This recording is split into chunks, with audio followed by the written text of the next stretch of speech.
ada hubungannya dengan kesehatan paru-paru di tempat kerja. Tapi ini diperuntukkan kepada mereka yang bekerja di dalam gedung perkantoran atau dalam bangunan gedung tertutup. Kita bisa sebutnya seperti itu. Ya, dalamnya kita bicara kesehatan paru, otomatis teman-teman juga perlu penyegaran kembali nih tentang kesehatan paru-paru itu seperti apa sih? Paru-paru itu pada dasarnya salah satu organ yang masuk di dalam satu sistem organ tubuh kita yang namanya sistem pernapasan. Ya, yang berfungsi untuk ya keperluan kita menangkap oksigen yang dimulai dari rongga hidung, dari lubang hidung kita masuk ke tenggorok, lalu masuk ke cabang tenggorok itu sendiri, nanti bercabang-cabang-cabang-cabang sampai kepada percabangan terakhir yang disebut namanya bronkus tersier. Nah, atau ranting kita sebut, ranting dari tenggorok itu.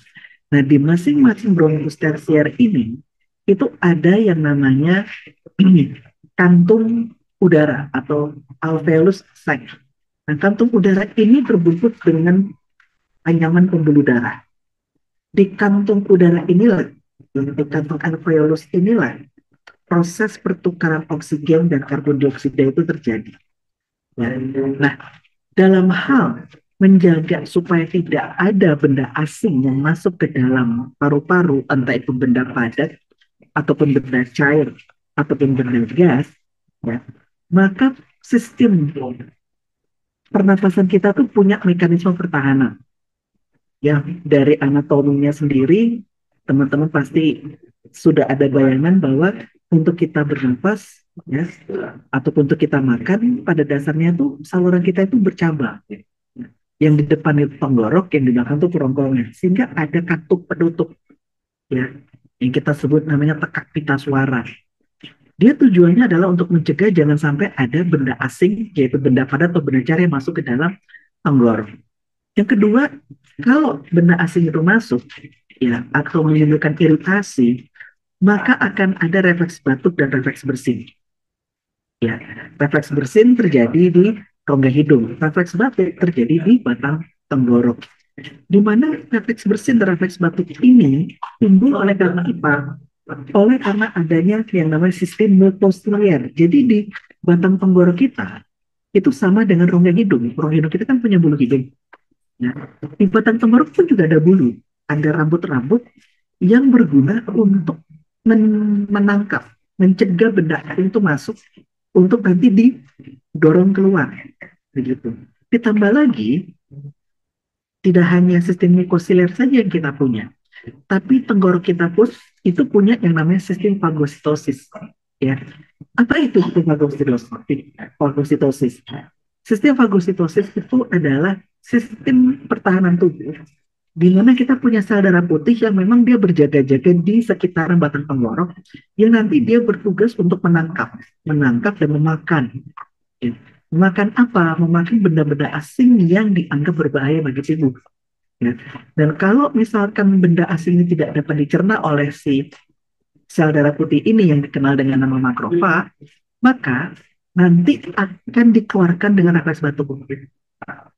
Begitu. Kalau bisa dihancurkan, ya sudah dimakan habis oleh si makrofag dan nanti si makrofag ini akan berjaga-jaga lagi. Nah, ini adalah proses pertahanan yang dimiliki oleh tubuh kita pada dasarnya. Terlepas status kita, apakah kita bekerja di lapangan atau bekerja di perkantoran, di gedung, dalam gedung, sistemnya sama. Karena tujuannya adalah untuk mencegah adanya benda asing masuk ke dalam sistem pernapasan yang nanti akan bisa menimbulkan bahaya kesehatan. Nah, namun masalahnya di sini, teman-teman, bahwa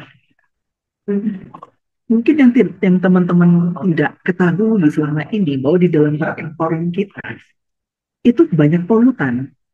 Polutannya itu hampir setara dengan polutan di luar, di lapangan, di lalu lintas kendaraan, begitu. Di dalam perkantoran ada 4 kelompok polutan utama. Yang pertama gas beracun, ya, di mana di dalam perkantoran kita kan pasti ada tuh ya perkakas-perkakas kimiawi dalam semua kebutuhan perkantoran, misalkan untuk bersihkan lantai, bersihkan kamar mandi, gitu ya, untuk mengelap meja dan lain sebagainya. Ditambah lagi di dalam gedung kita pun juga ada perkakas-perkakas kantor ya yang menggunakan mesin, di mana kita perlukan supaya proses administrasi dan manajemen bisa berjalan. Mesin fotokopi, mesin faksimili, ya. Ada juga AC, baik itu mau AC sentral atau AC lokal kita punya, ya. Yang dimana mereka ini memproduksi gas racun. Ya. Kelompok polutan kedua adalah merkuri partikulat yang bisa didapat dari pembakaran lilin, pembakaran dupa, selalu ada asap. Lalu juga kalau kita interior kita itu menggunakan eh, apa namanya karpet, ya, atau mungkin juga kita ada merawat memelihara hewan peliharaan, itu juga bisa meninggalkan partikulat-partikulat, ya. Lalu yang ketiga adalah radiogenik, spesies radiogenik di antaranya adalah radon dan polonium. Yang tidak kita sadari selama ini bahwa radon dan polonium ini kita dapatkan dari perkakas elektronik kantor kita. Salah satunya mesin fotokopi, salah satunya. Ya. Dan tanpa sadar kita terimbas, kita terpajang oleh si pajanan radioaktif yang tersebut dari radon maupun juga dari polonium sendiri. Dan kelompok terakhir organisme biologis, ya, jamur, terutama bakteri yang sangat mungkin ada, ya. Terkhusus juga kalau kita bicara tumbuh debu ini seringkali kita dapatkan di perkakas kantor atau di interior kantor yang memang ya ada bulu-bulu seperti karpet, ya. Nah, yang paling juga kita perlu pahami di sini bahwa seluruh polutan tersebut akan bisa berada di dalam udara ruangan kita, di dalam suhu ruangan. Banyak bahan kimia, pada dasarnya banyak bahan kimia yang bisa menguap dalam suhu ruangan yang kita kenal dengan nama volatile organic compound.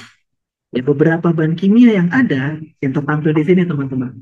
Benzena, silena, toluena, stiren, lalu triklar trikloroetan, etilbenzena dan sebagainya, di mana kita dapatkan baik dari bahan kimia untuk perkantoran, misalkan untuk sabun, deterjen, pembersih lantai, pembersih kaca, ya, maupun juga dari perkakas-perkakas kantor kita yang tanpa disadari teman-teman akan bisa menimbulkan bahaya kesehatan.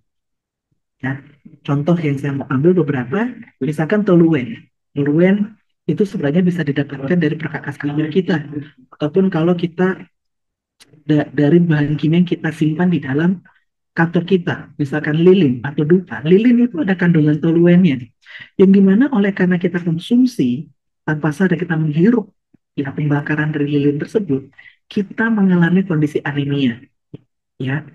Atau juga yang sangat mungkin terjadi adalah misalkan yang saya cari sini adalah diklorometan. Diklorometan ini umum dijumpai sebenarnya pada instalasi dari pipa, begitu. Yang ketika dia ropot, ya, terhirup oleh kita tanpa sadar selama bertahun-tahun, itu bisa menimbulkan kanker.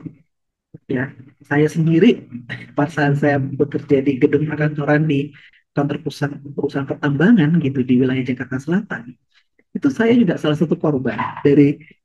korban dari beberapa karyawan kantor kita yang mengalami kena tumor jinak, gitu, tumor jinak lemak namanya.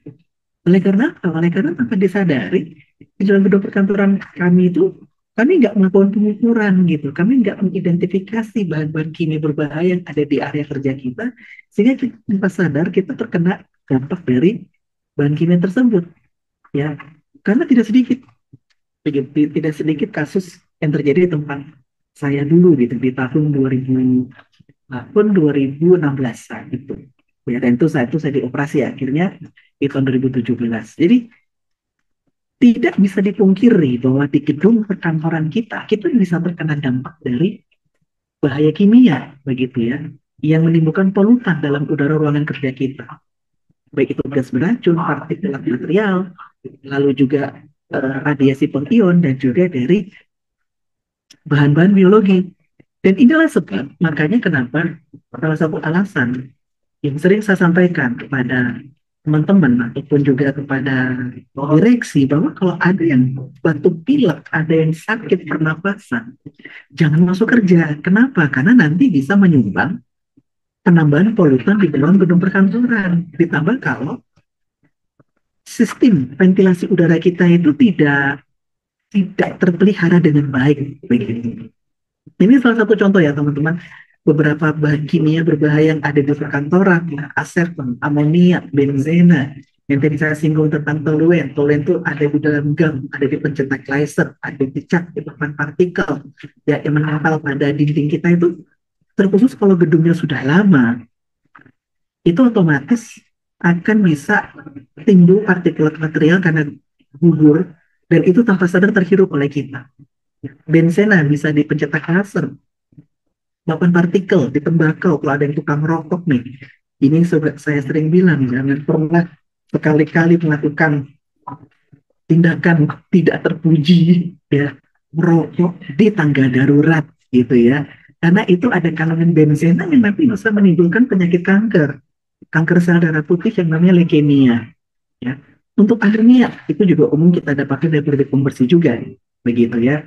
Lalu juga kalau kita simpan ada wewangian di tempat kerja kita pakai parfum semprot seperti itu, ada kandungan yang lain, bensil asetat, lalu terpinen, dan juga limonen, yang dimana bahan kimia ini pun bisa menimbulkan masalah terhadap kondisi kesehatan kita, yang semuanya nanti akan masuk ke dalam sistem pernapasan kita.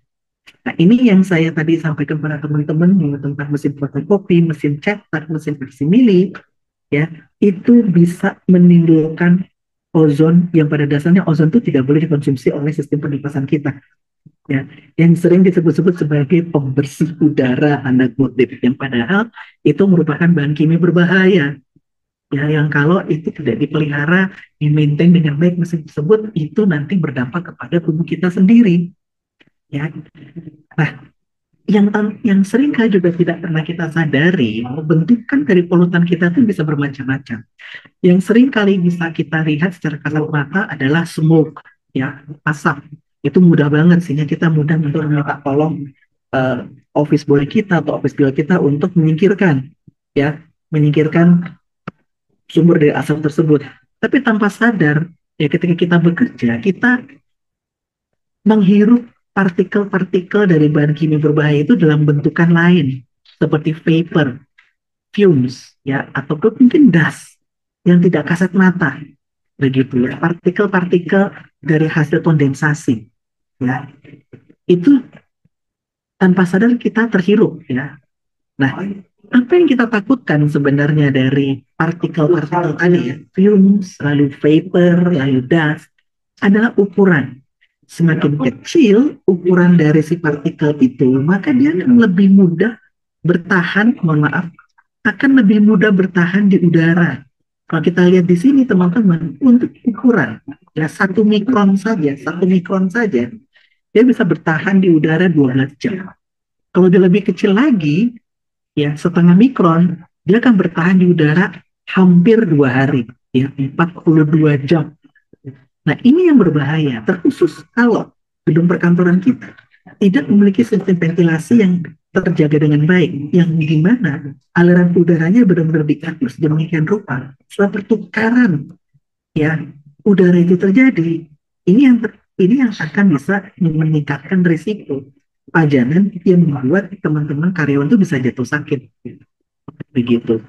Dan dengan ukuran partikulat yang makin kecil, ya 0,5 mikron, 1 mikron, maka dia akan lebih mudah masuk sampai ke bronkus tersier tadi, di kantung-kantung alveolus dalam paru-paru kita.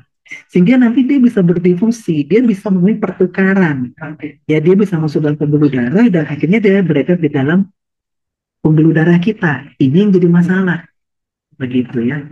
Bahan kimia organik itu yang kita takutkan. Apalagi kalau ukurannya kurang dari 1 mikron. Bahkan kalau 2,5 mikron pun, kalau kita lihat di dalam grafik ini, potensi untuk mudah masuk ke dalam paru-paru, ke dalam kantung udara itu lebih besar.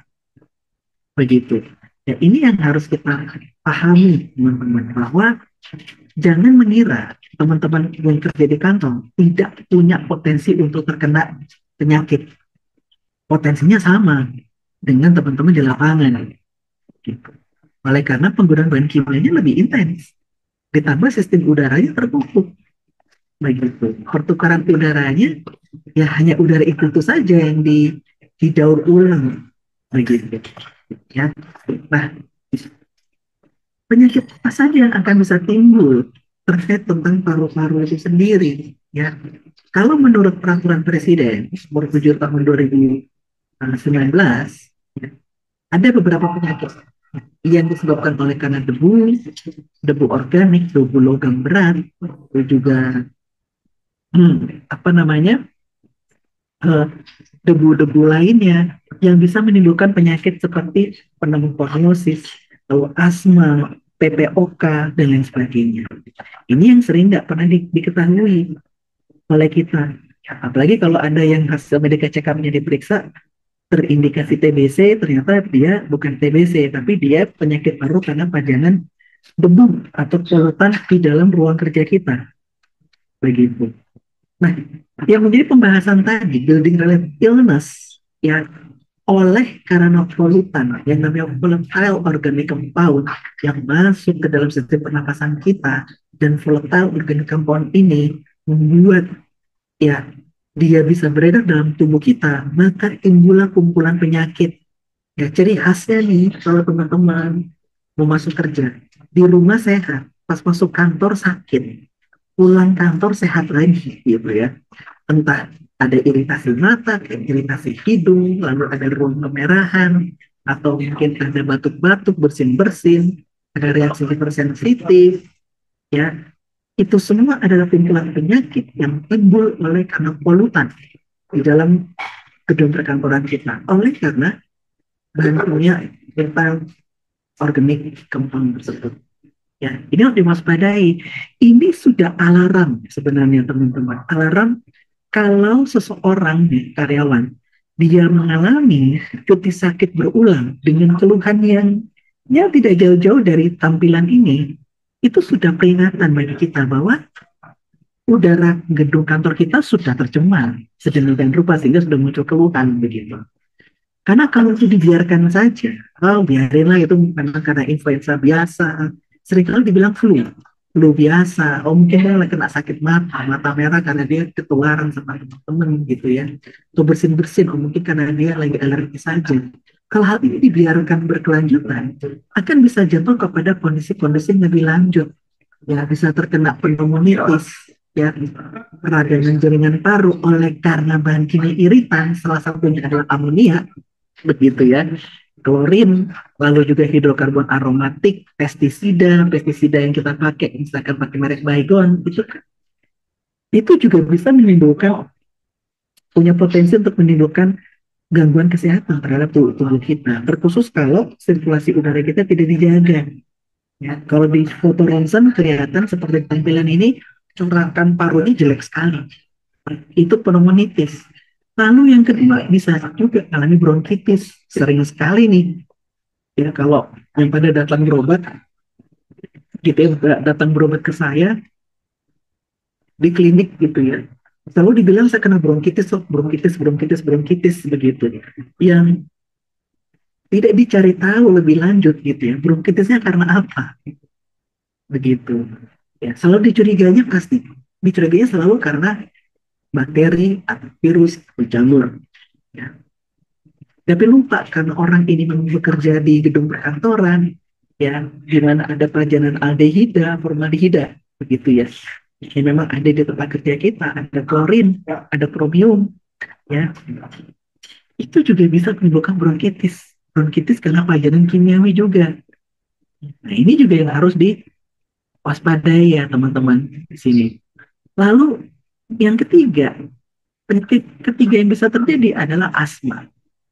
Ya, gabung di tempat kerja nggak kena asma, tapi setelah bekerja lama di gedung kantor mungkin udah 5 tahun 6 tahun gitu ya, udah mulai tuh mengi gitu ya. Penginya karena apa? Banyak bahan kimia yang bisa menimbulkan reaksi hipersensitivitas pada saluran pernapasan kita, tergantung dari jenis pekerjaannya. Itu entah dia seorang pengecat, atau mungkin dia tukang cat, atau mungkin dia juga apa namanya pekerja laboratorium ya, atau bekerja di bidang farmasi, ahli kecantikan, banyak hal yang bisa menimbulkan reaksi hipersensitivitas sistem pernapasan yang bisa berujung kepada serangan asma. Ya, ini juga harus kita waspadai teman-teman. Jangan sampai ada teman-teman kita mengalami kondisi tersebut. Oleh karena tanpa dia sadari sudah terkena pajanan dari polutan kimiawi ataupun juga polutan biologi gitu di gedung perkantorannya. Nah, bagaimana caranya supaya kita terhindar dari kondisi tersebut? Pada dasarnya nih, ada satu program kita bilang kan program perlindungan pernapasan. Kalau di gedung perkantoran, itu dikenalnya adalah pengendalian kualitas udara ruangan, ya KUDR. Ya. Dasar hukumnya dari mana? Dasar hukumnya itu sebenarnya sudah dimulai dari tahun 69. Ada Undang-Undang nomor 3 yang mengatur tentang higiene perniagaan dan kantor. Lalu dilanjut dengan Undang-Undang nomor 170 tentang keselamatan kerja. Lalu dilanjutkan lagi ya kepada peraturan pemerintah, baik itu peraturan pemerintah nomor 7 tahun 73 tentang pengendalian pestisida, nomor 74 tahun 2001 tentang pengelolaan B3 di tempat kerja, termasuk di dalamnya adalah gedung perkantoran. Lalu nomor 50 tahun 2012 tentang penerapan sistem manajemen K3 yang menjadi kiblat kita selama ini gitu ya. Dan satu lagi, peraturan pemerintah nomor 16 tahun 2021 tentang bangunan gedung. Ya. Dan ada peraturan-peraturan lainnya yang dituangkan lagi dari Menteri Tenaga Kerja maupun dari Menteri Kesehatan. Terkhusus Menteri Kesehatan. Bagi bagi kita yang bekerja di gedung perkantoran, ada standar yang perlu kita ikuti demi melindungi pekerja kantor, yaitu dituangkan di Peraturan Menteri Kesehatan nomor 48 tahun 2016 begitu. Yang ujung-ujungnya nih, saya kaget juga gitu, ada yang memberikan istilahnya tuh kita ada audit K3 perkantoran. Nah, audit K3 perkantoran gitu. Dari mana saya tanya? Oh, itu yang dari Menteri Kesehatan itu loh, Dok. Oh, ya itu adalah salah satu tools saja yang dipakai supaya kita, terkhusus yang bekerja di gedung, di bangunan gedung, kita tuh benar-benar dilindungi gitu dari pajanan bahaya keselamatan dan bahaya kesehatan. Salah satunya adalah terkait tentang building related illness ini, gitu. Jadi sudah panduan sudah ada, aturan hukum sudah ada, tinggal kita bisa mengimplementasikannya secara lebih praktis begitu. Nah, di dalam program perlindungan pernafasan ini teman-teman, siapa yang punya yang dilibatkan di dalam kompetensi tersebut? Ya, yang menjadi leadernya adalah industrial hygienist sih teman-teman. Ya, higienis industri, mau ahli muda, ahli made, ahli utama, yang nanti disupport dengan dokter kesehatan kerja di tempat Anda, ataupun juga perawat kesehatan kerja di tempat Anda. Kalau di tempat Anda sudah punya tim kesehatan kerja ya, itu ada dokter, ada premdis K3 gitu ya. Dan juga nanti disupport dengan teman-teman operasional, karena teman-teman operasional yang lebih memahami tentang struktur bangunan gedung, terkhusus ya, dan juga pendekatan-pendekatan perkakas kantor untuk kita bisa mengidentifikasi ya sumber polutan, ya, sumber polutan gedung perkantoran itu, sumber polutan gas racun di mana, lalu partikulat material di mana, lalu untuk radiasi pengion dan juga organisme biologinya itu ada di mana. Yang di mana nanti ini harus diukur pada dasarnya. Nah, dalam melakukan identifikasi kembali lagi sih kita sama saja seperti yang dilakukan oleh teman-teman di dalam manajemen risiko. Kita ya melakukan desktop assessment.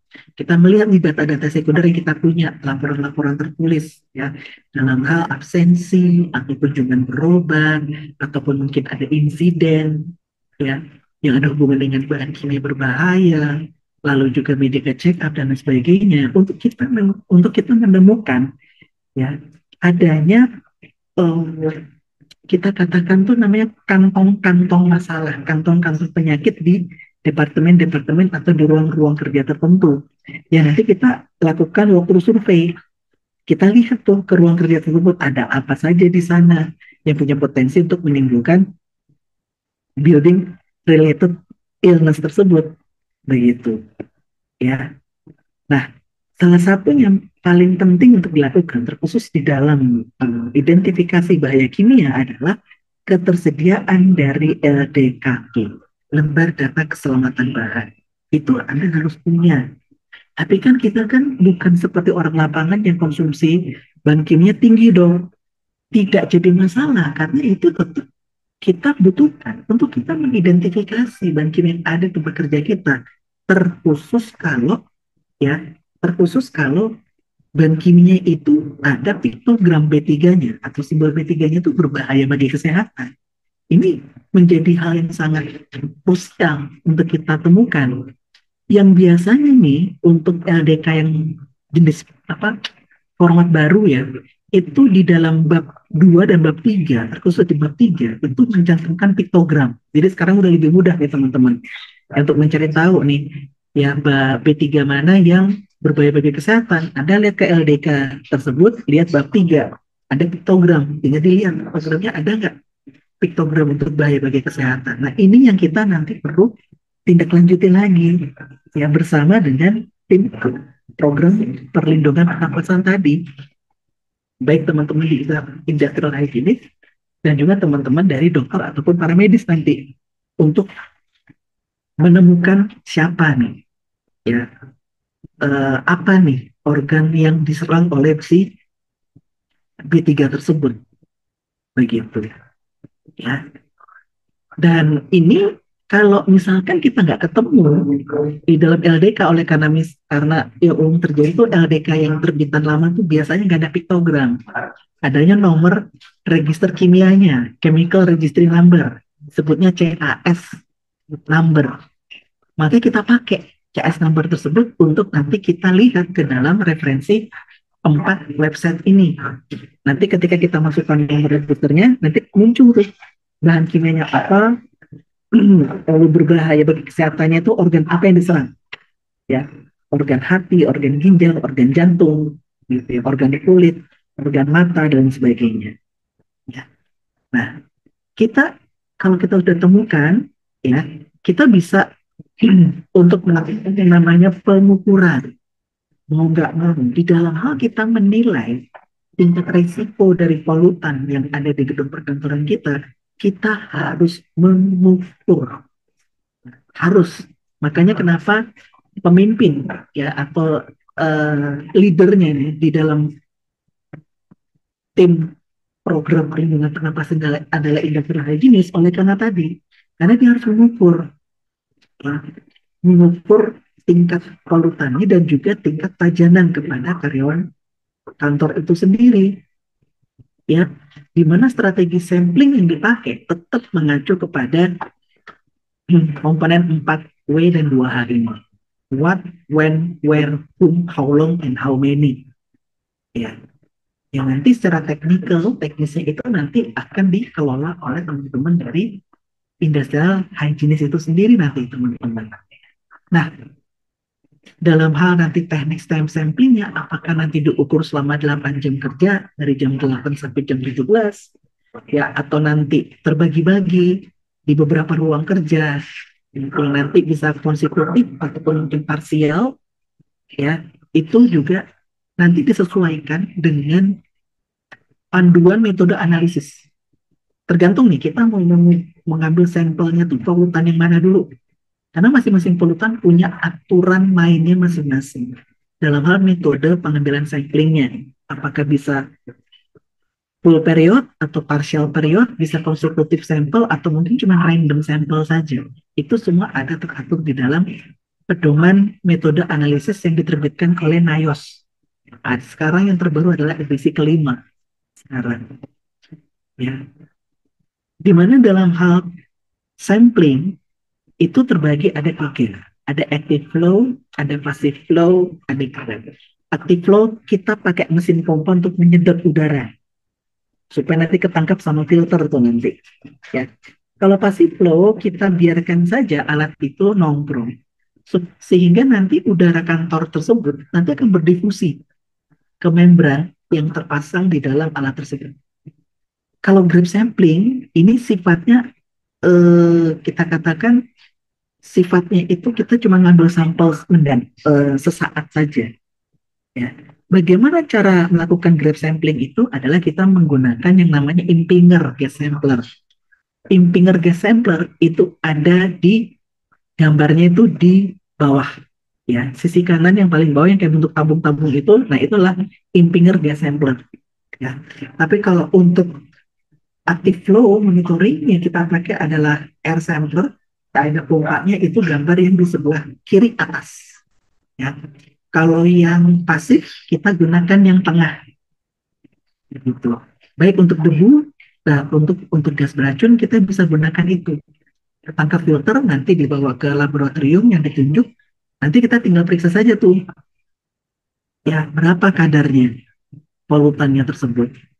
Ya, dalam hal ya melakukan monitoring kembali nih penting sekali kita perlu tahu tentang suhu ambien, lalu kelembapan, lalu juga arah aliran udaranya dan kecepatan aliran udaranya.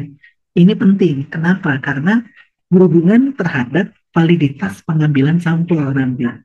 Karena semua yang faktor-faktor tadi itu, suhu, kelembapan, arah kecepatan angin, ya, filter sampel, itu semua sudah diatur di dalam manual, ya, manual metode analisis yang diterbitkan oleh NIOSH itu sendiri.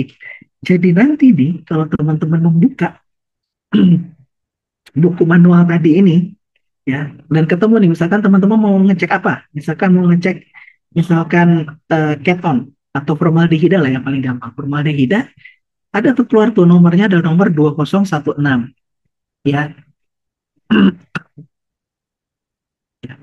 20016. Nanti kita tinggal buka tuh di nomor 2016 metode samplingnya itu bagaimana untuk formaldehida. Ya, jadi kita sudah cukup sangat terbantu dengan si iOS ini pada dasarnya. Ya, nah memang sih selama ini yang dipahami oleh kita bersama, terkhusus terbit di Peraturan Menteri Kesehatan tadi di tahun 2016, ya, sudah ada parameter KUDR, kualitas udara dalam ruangan, baik parameter fisik, kimia, dan mikroorganisme, atau parameter biologi. Tidak jadi masalah. Tetapi yang harus dipahami di sini oleh kita bersama, terkhusus untuk yang parameter kimia yang nomor 8, total volatile organic compound, TVOC. Kalau TVOC-nya di atas nilai batas, maka kita perlu cari tahu VOC-nya jenis yang mana. Karena karena yang tercantum di dalam parameter ini dia tidak mengukur kayak stiren, toluen, ya kan, etil benzen dan lain sebagainya. Yang merupakan bagian salah satu dari komponen volatile organic compound. Ya. Termasuk juga ya termasuk juga bakteri total, ya bakteri total atau jamur total. Kalau hasilnya di atas nilai normal, kita perlu cari dong jenis bakterinya apa atau jamurnya, begitu. Itu yang suka terlupakan teman-teman. Ketika udah diukur, oh ya sudah, oh dia tinggi, tapi terus tidak ditindaklanjuti lagi untuk mencari tahu jenisnya apa. Karena kita perlu cari, karena kita perlu mengendalikan sumber masalahnya, begitu. Ya, ataupun misalkan di sini nggak diukur misalkan amonia, begitu. Padahal di tempat kerja kita bau amonianya kuat.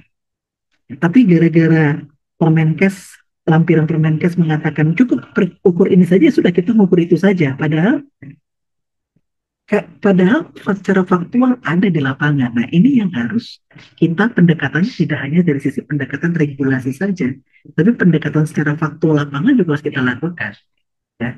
Cara mudahnya yang tadi kita ngambil ini, ya kita lihat yang nomor 8 di parameter kimia. Kalau misalkan dari nilai ambang, ya sudah kita langsung cari tahu gitu ya. Kita perlu kita harus cari tahu lagi ya jenis bahan kimianya apa yang masuk dalam kelompok volatile organic compound itu sendiri ya.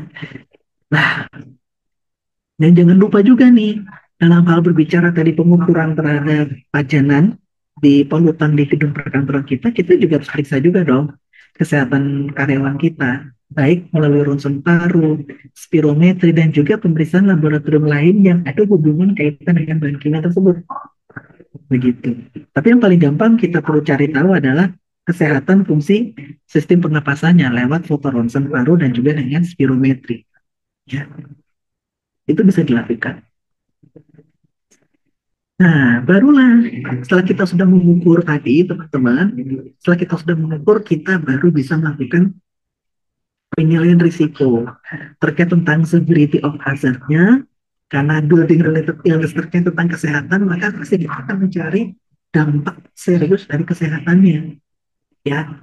Dan juga tingkat pajanan yang sudah dibuktikan dengan pengukuran tadi, ya. Nah, setelah kita sudah menemukan tadi bahwa apa namanya, oh ini nih yang menjadi apa namanya eh, tingkat risiko yang paling tinggi nih untuk karyawan kita terpajan. Baru pendekatan kita adalah pendekatan terhadap penyesuai pendekatan pengendalian risiko. Ya. Seperti apa pengendalian risikonya adalah ventilasi. Yang namanya building related illness, pengendalian utama adalah ventilasi. Ya, entah Anda pakai ventilasi alami atau buatan. Ya, harus ada sistem supply, ada sistem exhaust. Ya, dan ada dua jenis nih, bisa sistem ventilasinya permanen atau tidak permanen. Kalau tidak permanen itu biasanya adalah ventilasi lokal, ada tambah kipas gitu ya. Itu bentuk dari yang tidak permanen. Dengan prinsip udara akan mengalir dari tekanan tinggi ke tekanan rendah. Ya, udara akan mengalir dari suhu panas ke suhu rendah. Ya, nah disinilah penting sekali teman-teman untuk kita melihat ya secara pemetaan dalam mengerti tadi parameter fisik selama kecepatan aliran udara, kita juga harus melihat aliran udaranya juga. Ya, apakah aliran udaranya itu memang mengalir menjauhi karyawan? Ya, ya mungkin saya agak sedikit lompat dulu ya teman-teman ya. Nah, apakah dia menjauhi karyawan atau dia mendekati karyawan? Yang baik adalah menjauhi karyawan. Makanya harus diatur ruang kerja kita ini, ruang kerja kantor kita, apakah memang aliran udaranya itu menjauhi kita atau tidak, supaya kita terhindar dari pajanan polutan-polutan yang ada di tempat kerja kita itu sendiri pada dasarnya. Ya, yang pada prinsipnya kalau dalam penerapan ventilasi industri itu sendiri teman-teman adalah ya ini, ya kita atasi source-nya, lalu aliran udaranya kita atur dengan ventilasi industri tadi, entah housekeeping, ya pemeliharaan dari sistem ventilasi. Kalau kita menggunakan suplai air atau ventilasi dilusi, kita juga pelihara dengan baik. Dan karyawan kita sendiri harus diedukasi, ya, diedukasi. Karyawan tidak hanya terbatas kepada yang fungsional saja, struktural pun juga harus diedukasi supaya mereka mengerti bahaya dari body related illness itu sendiri, ya. Dan yang terakhir yang tidak boleh terlupakan adalah ya kalau memang ini yang harus diingatkan kepada teman-teman, apakah masker atau respirator itu penting? Jawabannya iya dan tidak. Iya, kalau memang pertama karyawannya sakit, maka dia harus pakai supaya itu menjadi barrier agar polutan biologi tidak keluar dan tinggal di dalam gedung perkantoran kita. Begitu. Dan yang kedua, kalau kondisi udaranya memang aman, gitu. Udah sistem ventilasinya lokal, terus juga nggak pernah dipelihara, tidak dibersihin, gitu ya. Terus ditambah lagi ruang udaranya terbatas, di mana ruang udara kita buat karyawan di dalam gedung kantor itu idealnya tuh 15 meter kubik, 15 meter kubik, minimal 10 meter kubik. Jadi kalau ruang udara kita kurang dari 10 meter kubik, jelas tuh kita akan mudah untuk terkena polutan, termasuk polutan CO2. Karena kan kita menghirup CO2 dari teman sebelah kan. Dan tidak dalam hal apa tidak perlu kita pakai respirator atau masker kalau memang sistem ventilasi kita itu memang sudah terpelihara dengan baik. Contohnya seperti itu. Nah, jadi dalam hal bentuk-bentuk pengendalian tadi ini ya teman-teman, ventilasi industri dan juga penggunaan masker, kita harus memastikan jenis polutan yang ada di tempat kerja kita beserta tingkat pajanan supaya kita bisa terkhusus kita bisa mengatur ventilasi gedung perkantoran kita dengan lebih baik. Ya. Dan dalam hal untuk menentukan maskernya ya sebenarnya sih harus ada pengetesan ya untuk supaya kontur dari maskernya itu memang sesuai dengan kontur wajah kita, bisa menutupi cuping hidung sampai ke dagu. Ya, itu yang terbaik supaya kita benar-benar terjaga dan terhindar dari pajanan polutan udara di tempat kerja kita, terkhusus di gedung perkantoran itu sendiri. Sebagai penutup nih teman-teman, saya kasih satu video ya untuk diingatkan lagi pada teman-teman tentang bahaya dari polutan di gedung perkantoran, ya supaya kita benar-benar bisa menjaga tempat kerja kita itu sehat ya. Berikut videonya teman-teman ya.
Oke, teman-teman, mudah-mudahan apa yang saya bagikan di siang hari ini akan bisa membantu teman-teman untuk memahami bahwa teman-teman yang kerja di kantor itu resikonya sama dengan yang kerja di lapangan.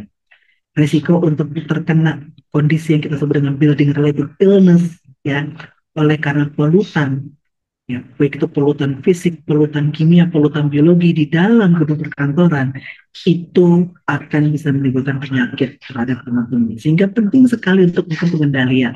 Ya terkhusus dua hal yaitu pengendalian dari sisi sistem ventilasi di gedung perkantoran kita dan juga terhadap perlunya penggunaan barrier pernapasan yaitu masker supaya udara perkantoran kita akan lebih baik, lebih murni, lebih steril, sehingga siapapun yang bekerja di kantor tidak perlu takut lagi untuk terkena sakit penyakit sebelum mereka bekerja di sana. Oke, saya kembalikan layar dan waktu kepada Mas Arief. Oke, baik. Terima kasih banyak Dokter Wendri. Wah, luar biasa ya. Kita jadi tahu ya, Bapak Ibu semuanya terkait dengan building related illness ini ya. Ternyata kalau di kita kira di perkantoran itu kayaknya aman-aman aja gitu ya. Ternyata ada juga potensinya ya. Baik. Nah, Bapak Ibu semuanya, untuk absensi nanti akan kita share sesaat lagi ya. Dan bagi Bapak Ibu semuanya yang ingin bertanya, silahkan bisa tuliskan pertanyaannya di kolom Q&A. Nanti kita akan sama-sama bahas terkait pertanyaan Bapak dan Ibu. Ataupun juga nanti bisa klik raise hand ya. Nanti kita akan berikan kesempatan juga untuk Bapak Ibu yang ingin bertanya langsung dengan Dr. Wendri dan juga berdiskusi. Baik, sebelum saya lanjut ke dalam sesi tanya jawab, Bapak Ibu.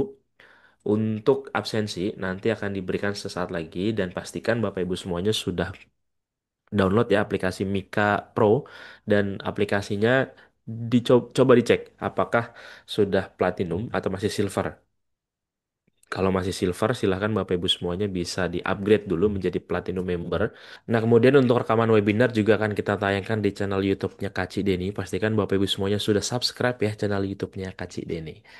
Kemudian bagi Bapak Ibu semuanya yang memiliki SKP dan juga lisensi Kemenaker RI untuk yang level ahli ya, silakan bisa dicek apakah sudah akan expire atau sudah expire ya. Pastikan Bapak Ibu semuanya tidak expire lebih dari 1 tahun sejak masa berlakunya habis. Karena kalau sudah lebih dari 1 tahun, maka Bapak Ibu semuanya perlu mengikuti refreshment kembali dan biayanya juga 2 kali lipat dibandingkan biaya perpanjangan biasa saja dan biasanya perlu mengikuti pelatihan lagi antara 3 sampai 5 hari seperti itu ya.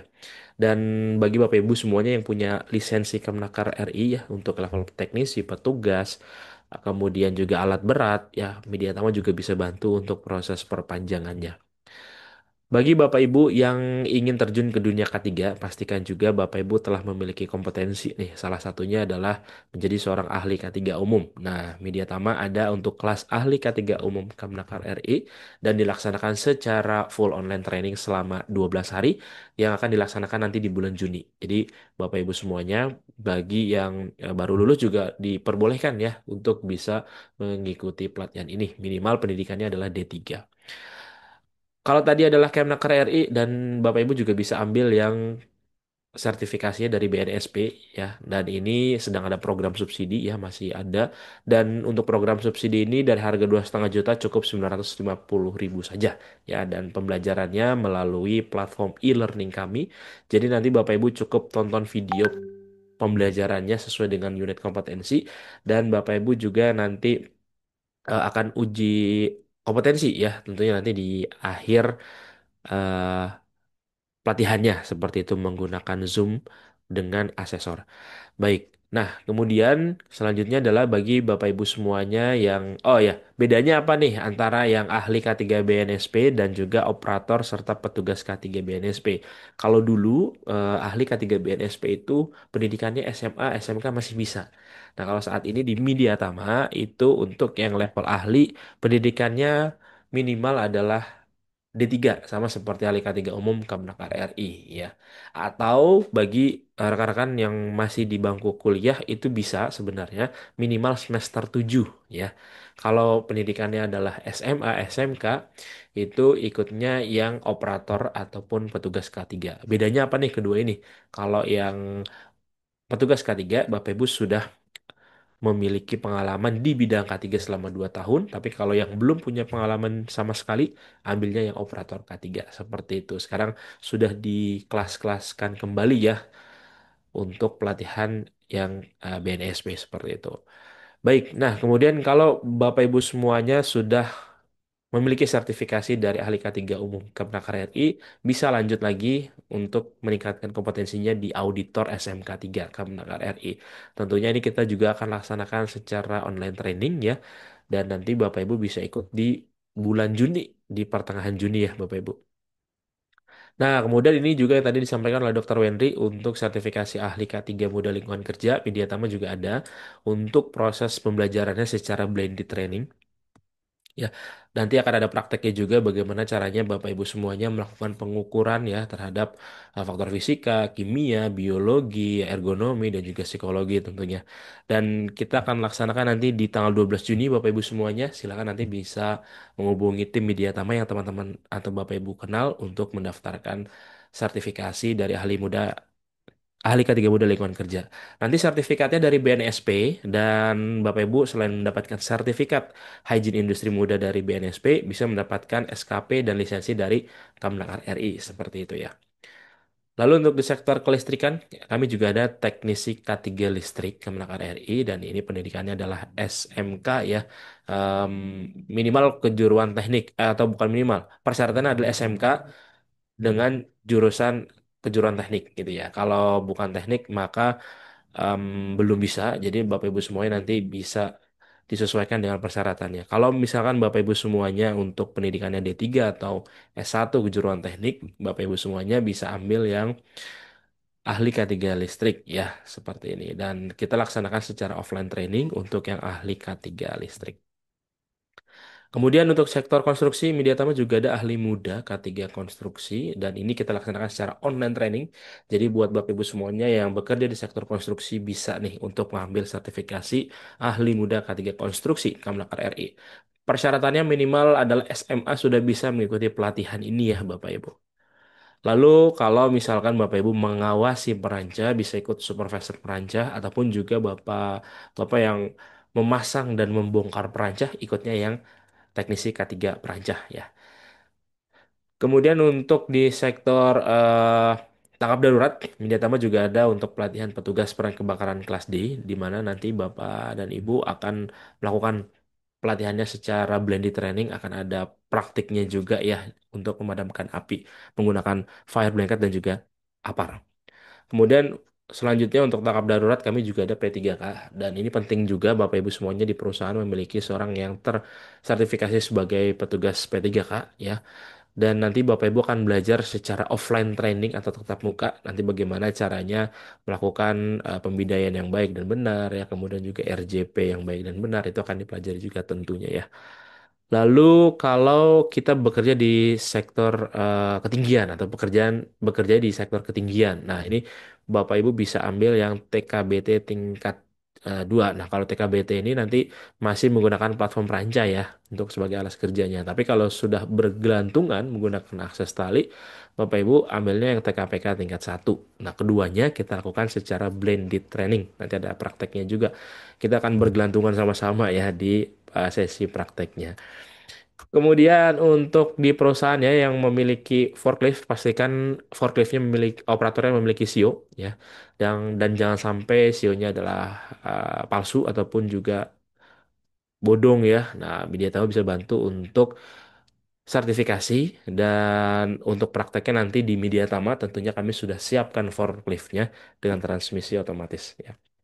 Lalu untuk sektor kategori rumah sakit di Media Tama ini sedang ada promo ya ataupun juga gratis pelatihan yang bagi yang mengambil K3 Rumah Sakit Kemenaker RI. Jadi nanti Bapak Ibu yang mengambil K3 Rumah Sakit Kemenaker RI free pelatihan untuk para medis. Jadi nanti Bapak Ibu bisa mendapatkan dua sertifikat ya tentunya ya untuk yang K3 Rumah Sakit dan para medis K3 Muda dari BNSP.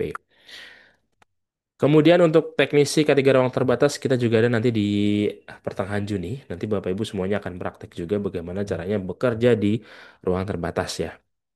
Lalu untuk di sektor migas kami ada pengawas K3 migas dan juga operasi K3 migas. Perbedaannya hanya di pendidikan saja. Kalau di kalau untuk pengawas minimal D3, kalau untuk yang operasi minimal SMA atau SMK.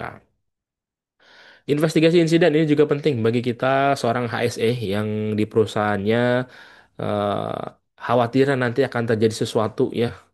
Kita tidak akan pernah tahu ya. Hari sial tidak ada di kalender, jadi Bapak Ibu semuanya bisa untuk mengikuti sertifikasi investigasi insiden. Jangan sampai nanti ketika ada insiden kita belum bisa menginvestigasi secara baik dan juga benar.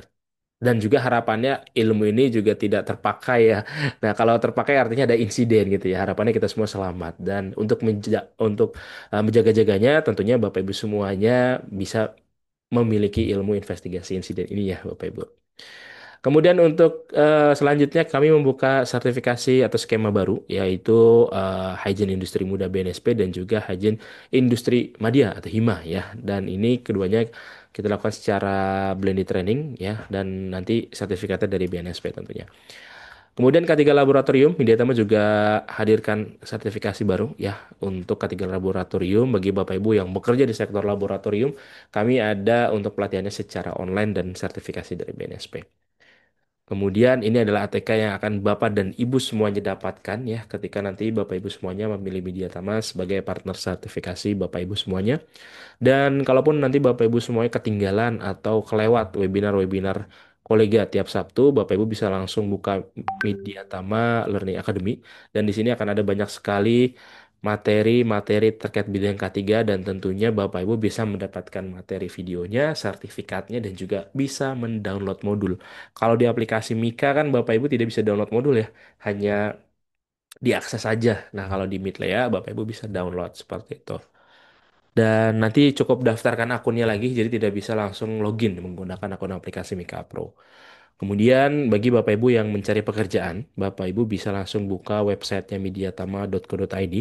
Ada menu karir, nanti silakan bisa lamar saja pekerjaannya yang menurut Bapak Ibu semuanya sesuai dan juga angkanya cocok ya untuk bisa Bapak Ibu semuanya lamar. Kalau misalkan Bapak Ibu belum punya CV untuk bisa memasukkan CV-nya di lowongan kerja mediatama.co.id ya teman-teman, atau Bapak Ibu juga bisa langsung buat CV online di aplikasi Mika Pro. Dan ini Bapak Ibu aplikasi Mika Pro ini CV-nya gratis ya, nanti bisa langsung pilih template dan langsung isi saja biodatanya, tinggal di-download setelahnya ya. Kurang lebih seperti itu untuk cara pembuatan CV secara mudah. Nanti Bapak Ibu bisa buat beberapa CV untuk bisa disesuaikan dengan desainnya. Oke, baik. Kalau ada yang ingin mengetahui informasi lebih lanjut terkait sertifikasi, bisa hubungi hotline kami dan juga bisa WhatsApp tim kami ya. Ada Beni, Risma, Soka, dan juga Amanda. Dan pastikan juga Bapak Ibu semuanya sudah memfollow akun sosial media kami di Instagram, Facebook, dan channel YouTube-nya Kak Cideni. Jangan lupa di-subscribe serta follow akun TikTok-nya Kak Cideni. Kemudian bagi ada yang ingin kerjasama, ya silakan bisa hubungi nomor yang tertera di depan layar ataupun juga bagi instruktur Bapak Ibu semuanya yang sering mengisi webinar ya, ingin juga berkontribusi di Media Tama untuk bisa sharing ilmu di webinar kolega seperti Dr. Wendri hari ini, silakan bisa hubungi nomor saya dan nanti Bapak Ibu bisa langsung pengajuan diri untuk menjadi pembicara di webinar kolega seperti itu. Oke, nah ini sudah banyak pertanyaannya yang masuk bagi Bapak Ibu semuanya. Kita akan bahas satu persatu, namun sebelum saya lanjut ke sesi tanya jawab, saya akan kirimkan dulu untuk absensinya. Bagi Bapak Ibu semuanya, silahkan bisa mengisi absensi dan pastikan berhasil. Oke, baik. Pertanyaan pertama dari Pak Daud nih dok. Dalam hal risiko penyakit dalam kantor, apa tindakan preventif yang menjadi rules of thumb sebelum kita menggunakan ruangan? Ya, mungkin bagi kita yang akan bekerja di sebuah kantor perusahaan. Nah, seperti itu. Silakan, Dokter Henry. Tergantung dari masing-masing gedung. Bagian besar gedung itu punya satu standar untuk menyalakan dulu sistem ventilasi mereka, sistem ventilasi sentral mereka 2 jam sebelum kantor dibuka. Ya, tujuannya untuk apa? Tujuannya untuk mereka melakukan yang namanya tuh apa sih namanya itu melakukan penyingkiran, melakukan pembuangan polutan-polutan yang masih terperangkap di dalam gedung perkantoran ketika mereka terkhususnya nih, ya terkhususnya ketika si gedung ini sudah tidak dipakai selama weekend atau libur panjang, itu biasanya mereka akan menyalakan semua dulu. Ya, nah untuk kita, kalau misalkan gedung perkantoran kita itu sifatnya seperti ruko, begitu yang nggak ada sistem ventilasi sentral, ventilasi lokal, maka diingatkan kepada seluruh office boy, ya, diingatkan kepada seluruh office boy untuk melakukan tindakan tersebut. Jadi 2 jam sebelum kantor dibuka, mereka sudah harus nyalakan dulu. Ya, kalau tidak sempat atau kalau tidak sempat untuk menyalakan AC lokalnya, maka jendela harus dibuka.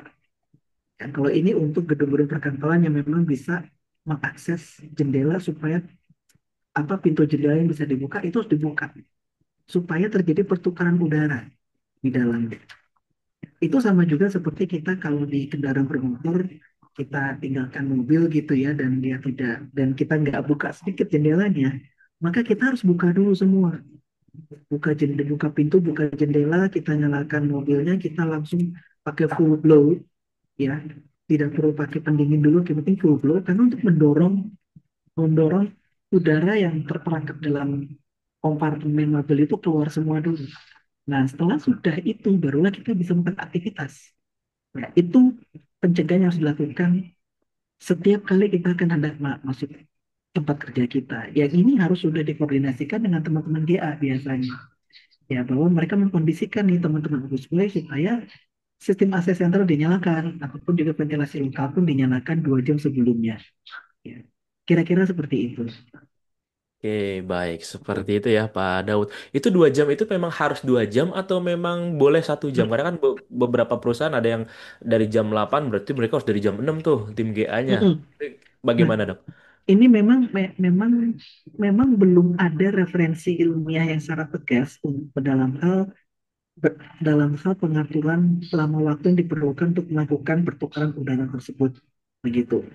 Ada yang ngambil 1 jam nggak jadi masalah, yang ngambil 2 jam pun juga nggak jadi masalah. Tapi jangan sampai jangan sampai baru dinyalakan ketika kantor baru dibuka begitu. Kenapa? Karena ya udaranya terperangkap. Terus ketika misalkan kita baru datang dan kita baru menyalakan, itu nanti akan bisa menimbulkan satu masalah baru nanti.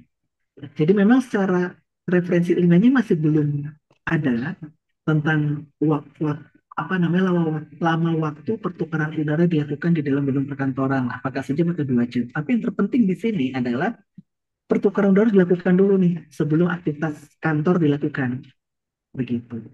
Oke, baik. Seperti itu ya, Bapak Ibu semuanya. Nah, kemudian ini nyambung lagi dari Pak Dita, kalau terkait dengan paparan suhu AC yang secara terus-menerus nih, Dok, untuk kita yang bekerja di perkantoran. Nah, ini jangka panjangnya apa? Apakah kulitnya kering-kering aja atau ada yang lain nih, Dok? Silakan, Dokter Wendri. Yang kita lakukan ketika kita menggunakan ventilasi dilusi dalam menggunakan AC lokal ya, AC split atau apapun adalah hilangnya kelembapan. Begitu. Ketika kelembapan udara hilang, otomatis udaranya kering. Begitu. Jadi suhunya udah dingin, kelembapan rendah, udaranya kering sekali, ya. Belum lagi ditambah kalau ada polutan-polutan yang timbul yang dikeluarkan dari AC tersebut, maka kondisi awal yang namanya building related illness dalam hal iritasi saluran pernapasan seringkali terjadi. Kalau jangka panjang, ya iritasi akan makin lebih intens. Itu yang kondisi ringan. Dalam hal kondisi jangka panjangnya adalah berbicara dari sisi sebenarnya sisi dari bahan kimia yang keluar dari AC tersebut sebenarnya. Apa yang kita takutin? Yang kita takutin dari ozonnya, dari freonnya, ya bahan kimianya, maupun juga dari radiasi pengion yang timbul dari si AC tersebut. Tergantung fitur AC yang dipakai yang seperti apa. Begitu. Ya, mudah-mudahan ini bisa menjawab. Oke, berarti semakin canggih AC juga akan semakin banyak juga paparannya, ya, Dok, ya. Betul. Oke, baik. Lanjut lagi dari Pak Welly.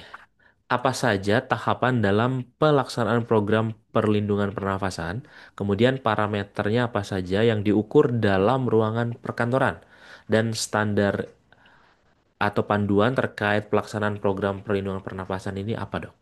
Nah, Silakan, Dokter Wendy. tahapan dalam pelaksanaannya itu sama semua sebenarnya dengan program ergonomi, konservasi pendengaran, di mana kita mengidentifikasi, sumber-sumber polutan dan jenis polutannya dulu nih. Setelah kita sudah temukan, kita baiknya mengukur kadar polutan tersebut. Nah, parameter yang diukur dalam hal pengukuran polutan udara perkantoran tersebut, ya, kita bisa salah satunya yang sering dipakai oleh perusahaan kan dalam mengacu kepada peraturan Menteri Kesehatan tadi, nomor 44 tahun 2016 tadi tentang standar K3 perkantoran. Ada parameter fisik, parameter kimiawi, dan parameter biologi. Parameter kimiawi ada 8 item yang diperiksa. Untuk mulai dari situ nggak jadi masalah. Ya, mulai dari situ.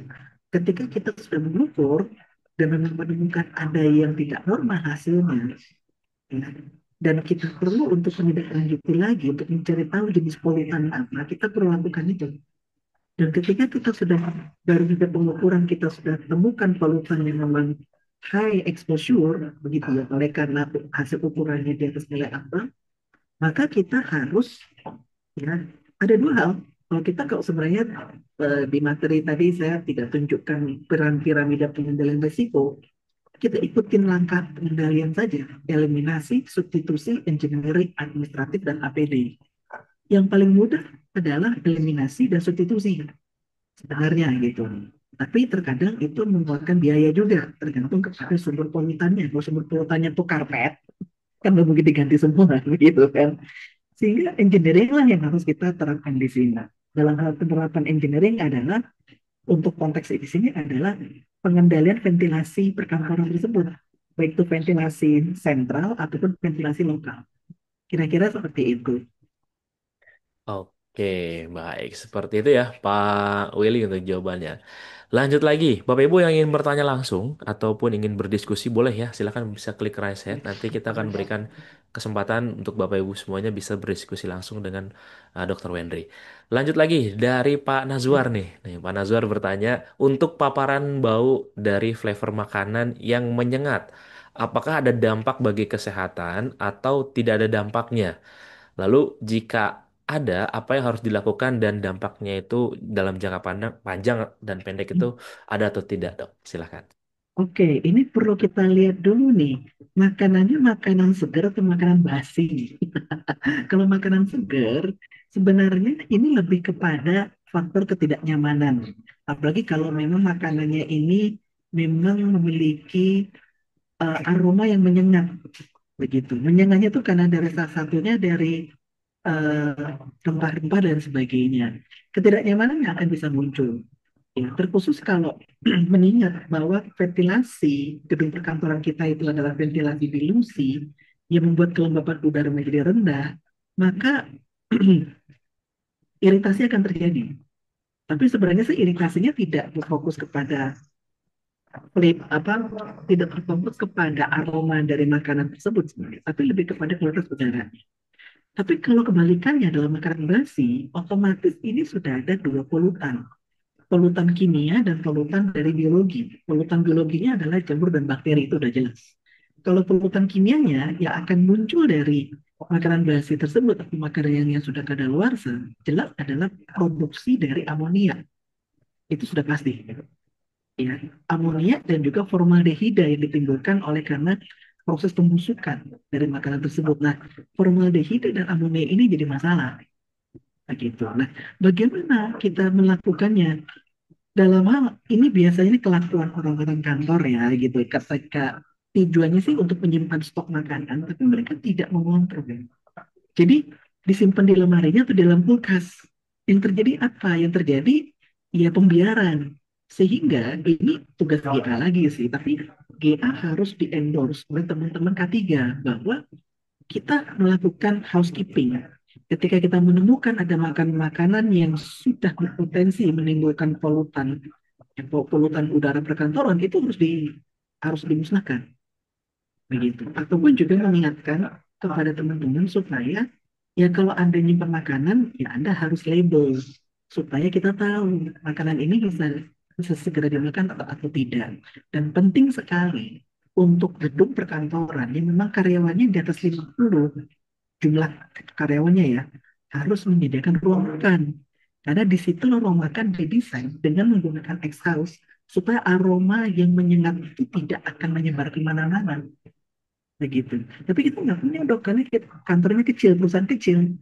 Ya, ini toleransi harus dilakukan sih. Kalau saran saya seperti itu. Ya, mudah-mudahan ini bisa menjawab. Oke, baik. Nah, ini masih berhubungan juga dengan pertanyaan Pak Nazwar nih, Dok. Dulu saya pernah kerja juga di laboratorium. Mungkin kalau terkait dengan flavor ini, bagaimana kalau misalkan di penerima sampelnya ini adalah eh, menerima sampel-sampel yang flavornya bau gitu, Dok. Ada yang flavor cairan yang menyengat sekali gitu ya. Kalau tadi kan soal makanan basi, kalau ini soal yang menyengat sekali sebelum disampaikan ke laboratorium. Nah, itu bagaimana? Apakah berpengaruh juga, Dok, untuk dampak kesehatan bagi jangka panjang maupun pendek, Dok? Yang dimana kan mungkin di penerima sampel belum tentu hexosnya sempurna Mhm. gitu ya, karena begitu banyaknya sampel yang masuk ya. Itu gimana, Dokter Wendy? Silakan. Nah, kalau untuk teman-teman di laboratorium ini memang eh, yang kalau memang sampel-sampelnya ini memang sudah dikenal dikenal bisa memiliki polutan, polutan kimia dan juga polutan biologi, maka penggunaan respirator itu menjadi hal yang baik untuk digunakan. Minimal menggunakan respirator debu ya N95 itu minimal sekali. Kita bisa pakai untuk menghindarkan teman-teman dari pajanan si polutan kimia atau polutan biologi yang ada dari sampel-sampel yang diterima oleh mereka tersebut. Begitu.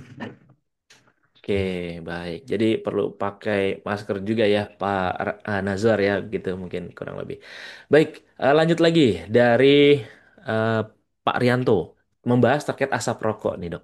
Yang umum kita jumpai bahkan terpapar setiap hari. Apakah polutan asap rokok ini sudah kebal terkait alat pernafasan kita saat ini? Lalu sejauh mana resisten asap rokok ini dalam beberapa kurun waktu untuk beberapa kita yang terjangkit dalam penyakit pernafasan oleh asap rokok ini, Dok. Pada dasarnya tubuh kita tidak mengenal namanya kebal, tapi tubuh kita mengenal yang namanya adaptasi dan kompensasi. Jadi dengan mekanisme pertahanan sistem pernapasan kita tadi, ya bahwa kita punya refleks batuk, refleks bersin, lalu ada sistem mukosiliar dan sistem fagositosis tadi, kita beradaptasi, kita berkompensasi dengan kondisi yang tidak ideal tersebut, kondisi yang tidak sehat tersebut, begitu. Yang dimana ya bisa dikatakan kesabaran ada batasnya gitu kan, ada pepatah ngomong begitu kan. Nah sama juga gitu, tubuh kita punya batas adaptasi, punya batas kompensasi yang kalau kalau hal ini terus terjadi, maka tubuh kita mengalami dekompensasi, tubuh kita tidak bisa beradaptasi lagi, tubuh kita akan mengalami proses peradangan, ya proses injury gitu ya pada jaringan tubuh yang nanti akan berujung kepada penyakit begitu. Jadi tubuh kita tidak mengenal kata kebal. Itu tubuh kita mengenal yang namanya adaptasi dan kompensasi. Ya. Dalam hal sejauh mana resistensi itu terjadi, ya itu sangat individual. Begitu. Ada yang bisa bertahan 15 tahun, ada yang cuma bertahan 1 tahun. Begitu. Berapa lama nanti penyakitnya bisa timbul, itu individual lagi. Begitu. Di mana kita mengingat bahwa masing-masing punya kemampuan adaptasi dan kompensasi berbeda-beda. Begitu. Nah, ini yang harus kita ingat bahwa kita jangan mengandalkan tubuh kita sendiri di dalam melawan kondisi yang tidak normal tersebut. Ya, jangan kita serahkan kepada diri kita, tapi kita harus mengendalikan lingkungan kita supaya lingkungan kita tetap sehat. Begitu. Supaya kemampuan adaptasi dan juga kemampuan kompensasi yang dimiliki tubuh kita itu tidak melewati batasan yang sudah ditentukan. Mudah-mudahan bisa menerima. Oke, baik. Seperti itu ya, Pak Rianto untuk jawabannya. Baik, Bapak Ibu semuanya ada lagi yang mau ditanyakan kepada Dokter Wendri ataupun Bapak Ibu yang ingin berdiskusi langsung, silakan bisa klik raise hand ya kepada Dokter Wendri. Mungkin satu lagi pertanyaan dari saya, Dok. Kalau bagaimana kalau misalkan di perusahaannya itu kan ada yang mungkin tadi di ruko-ruko gitu ya. Ada yang nggak terlalu mementingkan terkait kualitas udara gitu. Mau rokok, rokok bebas silahkan. Nah, manajemen juga nggak memperdulikan terkait itu. Kita yang penting jalan aja cuan mengalir gitu ya. Nah, ini gimana dok kita sebagai karyawan yang di dalamnya? Apakah perusahaan itu ada sanksinya atau kita melaporkannya kemana atau seperti apa dok? Atau keluar aja dari perusahaan itu? Nanti gimana dok? Nah, ini bicara tentang toxic organization ya, perusahaan black Iya, company ini pada dasarnya. Em, Kalau kita pendekatan secara legal, memang ada legalnya yang mengatakan bahwa perusahaan itu kan pada dasarnya harus memberikan perlindungan kesehatan kepada para pekerja di tempat kerja. Yang kalau hal itu tidak dilakukan, maka ada sanksi pidananya, sanksi denda dan sanksi kurungan, begitu. Dan itu bisa saja dan itu bisa kita laporkan kepada pihak Yang pertama jelas kepada Disnaker setempat, ya Disnaker kota kabupaten atau Disnaker provinsi. Yang kalau dengan dengan tripartit ini tidak berjalan begitu, bipartit tidak berjalan, bahwa tripartit nggak berjalan, maka ya sudah kita masuk ke ranah masuk ke ranah hukum begitu ya. Yang kedua, biasanya hal ini terjadi karena ketidakmengertian organisasi tentang kewajiban mereka, tentang tanggung jawab mereka. Sehingga penting sekali organisasi itu mendapatkan pencerahan, mendapatkan edukasi sebenarnya. Entah itu melalui training atau workshop ataupun webinar begitu ataupun seminar supaya mereka punya pemahaman bahwa ini berbahaya dan mereka punya kewajiban tanggung jawab tidak secara hukum tapi juga secara moral untuk memberikan perlindungan kesehatan kerja kepada karyawan. Kira-kira seperti itu, Mas. Oke, baik seperti itu ya. Karena ada pengalaman teman saya yang dia nggak kuat, akhirnya dia menyerah ya sudah. Akhirnya dia yang mengundurkan diri dari perusahaan itu terkait dengan kesehatan dia juga seperti itu. Baik, Bapak Ibu yang ini ada nih yang raise hand. Pak Sinobu Hasida, silahkan Pak Sinobu bisa diaktifkan mic-nya, silahkan. Selamat siang, Pak. Saya Sinobu Hasida. Saya mau nanya mengenai eh, masker atau respirator. Kebetulan sayanya ini dulu kan sebagai welder di Jepang. Nah, kalau untuk di welder di Jepang, respirator itu kita pakai ya PM2,5 Hmm, gitu. hmm. Nah, PM2,5 apakah PM2,5 itu cukup?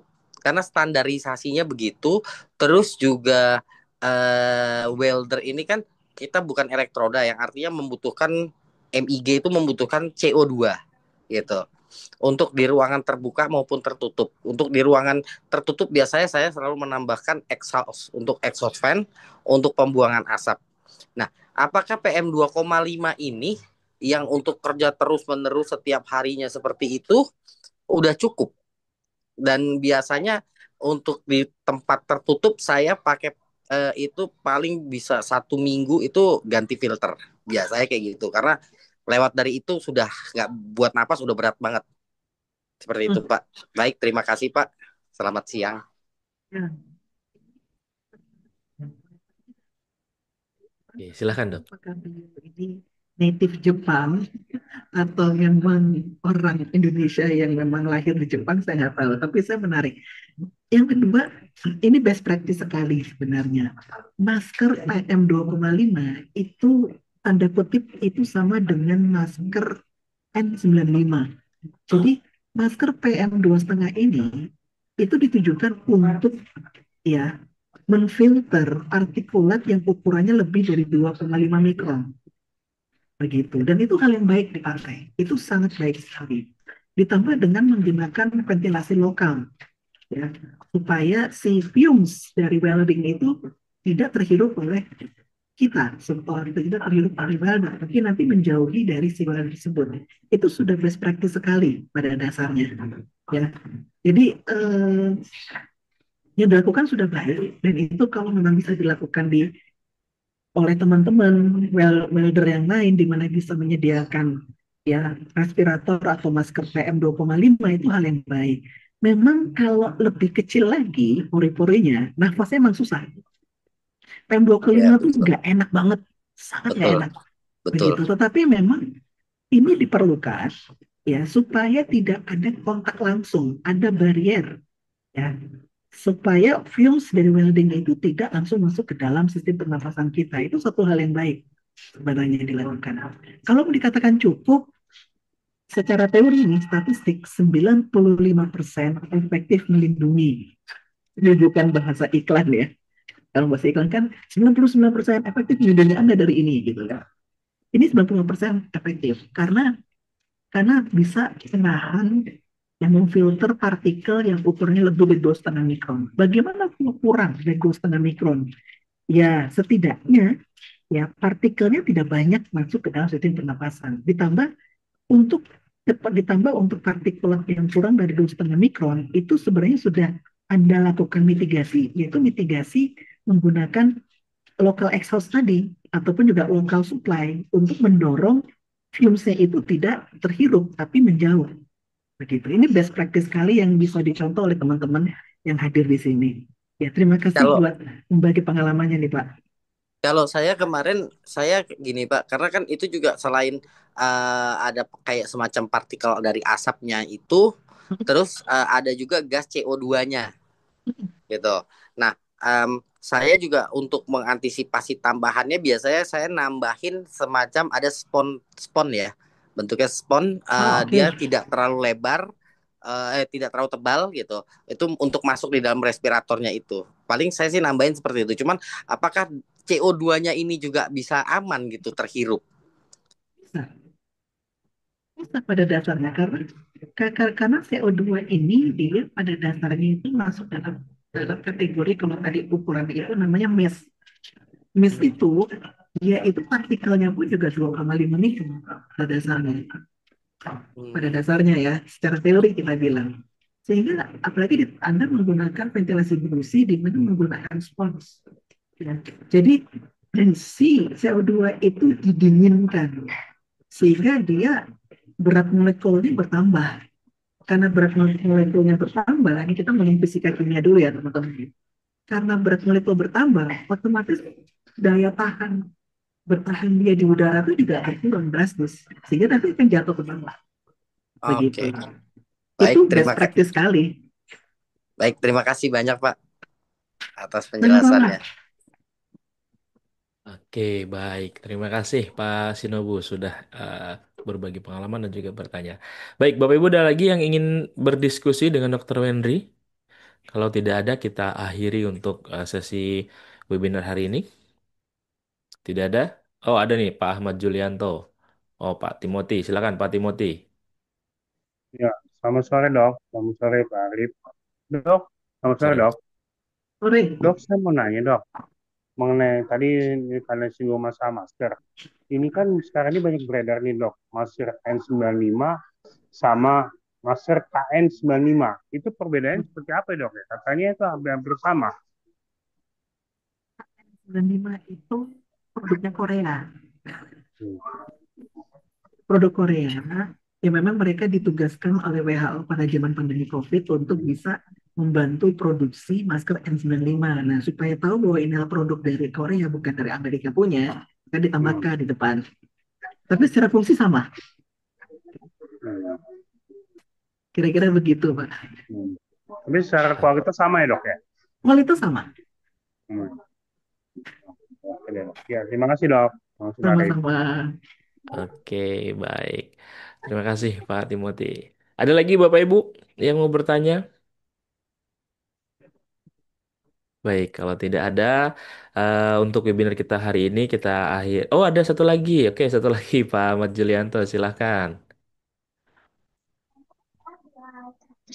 Eh, Selamat siang, Dok. Yang, Assalamualaikum, yang. Pak Arif. Ya, Waalaikumsalam Pak. Silakan Eh, Pak. Waalaikumsalam. ini mau tanyakan ini, Dok. Sekalian sharing juga mungkin, Dok. Apakah seorang septi itu eh, pantas atau layak gitu kan? Kalau memang mereka itu tidak menerapkan yang namanya sistem menjaga kesehatan seperti merokok di area tempat kerja atau area yang larang gitu kan? Nah, malah itu mencontohkan manpower yang lainnya gitu kan? Nah, itu gimana dok cara memberikan nasihat atau saran kepada mereka gitu kan supaya tidak memberikan contoh yang tidak baik kan kepada manpower lainnya gitu kan Dok. Itu Ini saja dok. Kalau menurut ini saya sih iya dok. ini konteksnya kepada ahli ketiga yang nyebat ya. Iya dok. Oke. Um, ini ini agak susah juga ya untuk ini konteksnya sih agak mirip dengan pertanyaan gimana caranya supaya dokter nggak merokok gitu ya. Ini Dok, agak kan? susah sih kalau buat saya. Tapi yang bisa dilakukan sih menurut saya itu adalah dalam hal komitmen. Jadi ketika ahli K3 tenaga kesehatan kerja yang di perusahaan untuk mereka menjadi role model bagi karyawan, mereka harus berkomitmen Dan komitmennya tertulis. Kalau mau lebih lebih diikat lagi oleh perusahaan, maka bikin KPI. KPI bahwa Anda sebagai ahli K3, Anda sebagai dokter, Anda sebagai paramedis di perusahaan, Anda role model bagi karyawan dalam pola hidup sehat. Ya, kalau Anda berhasil memberikan role model kepada karyawan, terkhusus dalam konteks pertanyaannya dalam hal stop merokok, gitu ya, maka saya akan kasih bonus. Kita manusia pada dasarnya senang bonus, begitu pada dasarnya. Ya, itu salah satu cara sebenarnya. Tapi yang paling penting memang kita mengikat komitmen mereka. Komitmen mereka untuk mereka benar-benar menjadi role model begitu. Karena kalau enggak, ya saya mengerti program tidak bisa berjalan karena tidak ada role model begitu. Sama juga kayak saya untuk saya mengatakan, ayo kita olahraga supaya lingkar perut saya kecil. Terus saya diketawain sama teman-teman. Pekerja mengatakan bahwa, ah dokter aja lingkar perut celana 38 kan begitu, 42 gitu. Akhirnya saya harus jadi role model. Begitu. Ya, ini kalau saya sih kesadaran sendiri, ya saya nggak butuh bonus saat itu. Ya, tapi ya komitmen pada dasarnya. Dan ini kalau mau diterapkan dari sisi perusahaan, ya perusahaan menekankan adanya surat pernyataan komitmen tersebut dan dimasukkan dalam KPI. Ini salah satu cara sih kalau menurut saya. Nggak harus dipanis dulu sih karena seorang merokok itu kan karena ada latar belakang. Merokok itu merokok itu terjadi karena adanya kompensasi yang harus dilakukan oleh seseorang untuk dia terhindar dari masalah psikososialnya dia. Gitu. Biasanya karena apa? Karena dia kurang bisa mengelola emosi, dia kurang bisa mengelola stres yang dihadapi olehnya. Nah, ini butuh ada sebuah konseling lebih berkelanjutan pada dasarnya. Begitu. Nah, ini ceritanya lebih panjang. Kita bicara harus berhenti merokok begitu. Tapi dalam konteks role model harus ada komitmen. Gitu. Itu pendapat saya sih, Pak Ahmad. Ya dok. Tapi terkadang saya juga bingung ya dok. Di antara safety yang lain tuh saya sama adik saya aja yang nggak ngerokok gitu. Tapi safety lain tuh semuanya merokok semua dok gitu. Jadi kita kadang geleng kepala aja gitu. Oh, jadi social smoker ya istilahnya ya. Ya memang memang untuk kita bisa menjadi role model itu kan penuh tantangan juga sih karena terkadang ada penilaian dari komunitas, ada juga mungkin ada tekanan dari komunitas kita atau dari peer group kita gitu terkait tentang ya mempertanyakan value, mempertanyakan moralitas kita begitu. Yang saya bisa kasih encourage kepada Pak Ahmad dan juga teman-teman yang lain adalah selama itu benar, walaupun tidak ada pendukung sama sekali, udah jalan saja. Karena yang harus diingat adalah bahwa saya melakukan ini bukan untuk orang-orang, pada dasarnya saya melakukan ini untuk diri saya sendiri. Karena itu investasi kesehatan saya supaya saya bisa berumur panjang dan saya tetap produktif begitu, baik secara ekonomi dan juga secara sosial. Mudah-mudahan ini bisa membantu ya. Ya dok, siap. Makasih dok. Sama-sama. Oke. Menarik kalau bahas soal rokok ya dok ya, karena kalau teman-teman saya juga yang menjadi seorang sales ya, katanya kalau misalkan nggak ngerokok nggak bakal closing lo di tempat gue gitu kan. Nah, Mau nggak mau kan benar-benar. yang tadinya nggak ngerokok, ya jadi ngerokok deh, kayak ikut-ikutan gitu kan. Kalau nggak mau pakai yang bau nikotinnya minimal pakai vape gitu kan. Tapi udah vape katanya rokok banci katanya gitu, jadi serba salah. Masalah memang. Oke, baik ya Bapak Ibu semuanya. Kadang-kadang emang kalau ngerokok itu bisa buat apa namanya menghilangkan stres. Katanya bapak-bapak kalau tengah malam ngerokok sama ngopi. Betul. Kalau di stop malah dia jadi makin stres ya. Itu balik lagi terkait dengan kesadaran ya dok ya. Oke, baik Bapak Ibu ada lagi Bapak Ibu yang mau ditanyakan? Kalau tidak ada, mari kita sama-sama dengarkan closing statement ya untuk materi kita hari ini dari Dr. Wendri. Dipersilakan. Baik teman-teman, sebagai kata penutup, kalimat penutup di siang menjelang sore hari ini bahwa jangan lupa bahwa siapapun kita, baik kita pekerja di lapangan atau pekerja di perkantoran, kita memiliki risiko bahaya yang sama itu terkena penyakit akibat kerja. Terkhusus untuk teman-teman yang pekerja kantoran, kita lebih rentan untuk terkena polutan. Polutan fisik, polutan kimia, dan polutan biologi tempat kerja kita oleh karena dari perkakas kantor, furniture kantor, interior, dan juga barang-barang lainnya. Sehingga penting sekali untuk mengidentifikasi polutan di tempat kerja kita dan kita mencari sumber polutannya dan kita melakukan pengendalian risiko sesuai dengan hierarki pengendalian. Dan jangan lupa bahwa sistem ventilasi yang baik, yang terpelihara dengan baik, baik itu ventilasi sentral atau ventilasi lokal, itu akan bisa menjaga kualitas udara dalam ruangan perkantoran dapat baik. Jadi penting sekali teman-teman untuk bisa mempertahankan kualitas udara ruangan perkantoran yang segar, yang sehat, sehingga kita terhindar dari penyakit dan kita bisa tetap produktif secara ekonomi dan secara sosial. Itu penutup dari saya. Terima kasih teman-teman. Baik, terima kasih banyak Dokter Wendri dan juga Bapak Ibu semuanya yang masih standby sampai dengan sore hari ini dan mudah-mudahan apa yang disampaikan Dokter Wendri hari ini bisa bermanfaat dan juga bisa kita terapkan tentunya ya Bapak Ibu semuanya di pekerjaan dan juga di kehidupan kita. Dan semoga juga menjadi berkah buat Dokter Wendri yang sudah menyampaikan ilmu yang luar biasa hari ini. Dan terima kasih banyak sekali lagi Dokter Wendri, mudah-mudahan kita bisa berjumpa lagi untuk kita berbagi kembali untuk materi-materi lainnya yang sangat menarik ya.